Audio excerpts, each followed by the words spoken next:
ठाकुर जी यशोदा मैया की गोदी में बैठे हैं और सबरी गोपियां चारों ओर बैठी हैं और ठाकुर जी बैठे बैठे उदास बैठे हैं, रूठे बैठे हैं। यशोदा मैया बोली, लाला तू काहे को रूठ गए हो है?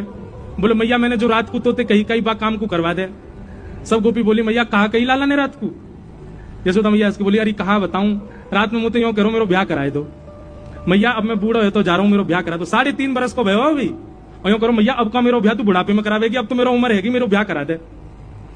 ऐसी ऐसी बात ने बनावे। सो एक गोपी बोली, अच्छा लाला ब्याह करेगो? बोले हाँ करूंगो। कैसी छोरी ते करेगो? बोली मैं ढूंढ के अपने आप करूंगा, जैसी मुंह को भावेगी बात करूंगा। तो सब गोपियों ने विनोद में कही, लाला इतनी सारी गोपी बैठी है यहाँ पे, तू अपने आप एक काम के ढूंढ के जो तो को बढ़िया लगे, बाकी गोद में जाके बैठ जाओ, जाके गोद में तू बैठ जाएगा भाई तो तेरा ब्याह करा देंगे। लाला बोलो सांची? बोला हाँ सांची। सो ठाकुर जी यशोदा मैया की गोद पे उठ गए, गोपी के घूंघट उठा में, मैया जे तो बूढ़ी है गई जाते ना कर रहा। दूसरी गोपी के पास गए, मैया जी तो कानी है या की तो आंख ही ना है? अच्छा है नहीं, जबरदस्ती ठाकुर जी बोल रहे हैं। तीसरी गोपी को मुंह उठा के, मैया जी तो तेज लगे मुंह को तो घर से निकाल देगी या तो बयान कर रहा हूं मैं। ऐसी सब गोपी के आगे घूम रहे। वहीं दूर एक बिना दांत वाली गोपी बैठी, बूढ़ी बिल्कुल 120 वर्ष की। वो मंद मंद मुस्कुरा रही और मन में सोच रही, बोले लाला तो सबरी युवा युवा गोपी के पास जाएगा, अब मैं कहा करूं, मैं तो इतनी वृद्ध है गई, मैं तो वह पंक्ति में ना बैठ सकूं जहां लाला घूंघट उठा रहा है। लेकिन मनी मन खुश है रही है लाला की लीला देख करके, नेत्रन से आंसू निकल रहे हैं और बीच बीच में अपने आंसू पहुंच रही है। एक भी दांत नहीं है वाकई। लाला सब गोपी के घूंघट उठा उठा के देख रहा और सोई ठाकुर जी की दृष्टि पड़ी, वो बूढ़ी बिना दांत वाली गोपी बैठी का है।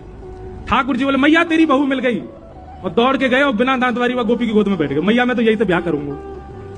मैया बोली, लाला जाके तो एक दांत ना है, जाते का ब्याह करेगा? बोले मैया बढ़िया है ना, माखन खावे में दांत ना चाहिए हो गए, मैं हूं माखन खाऊंगा जो चप चप खायो करेगी। और वह गोपी से ऐसे अंक भर गए, गोपी वह वृद्धा गोपी को इतना सुख प्रदान किया, सब युवा गोपी देखती रही और ठाकुर जी को सुख दे रहे। वास्तविकता क्या थी? यशोदा मैया अपनी गोद में लेके ठाकुर जी को बैठी और तब से ही वो मैया यशोदा मैया को निहार रही है और कह रही है, भाग्य की कही ना जाए यशोदा, तेरो कैसो भाग्य, लाला तेरी गोद में बैठे, लाला तेरी कही सुने, लाला तेरो दुग्ध पान करे, लाला को तू जैसो सजा दे वैसो सज जाए। ये सौभाग्य या जन्म में मुंह को तो नहीं मिलेगा। वो मन में विचार कर रही, इतने में ठाकुर जी ने लीला कर दी। बोले मुझको बहू चाहिए।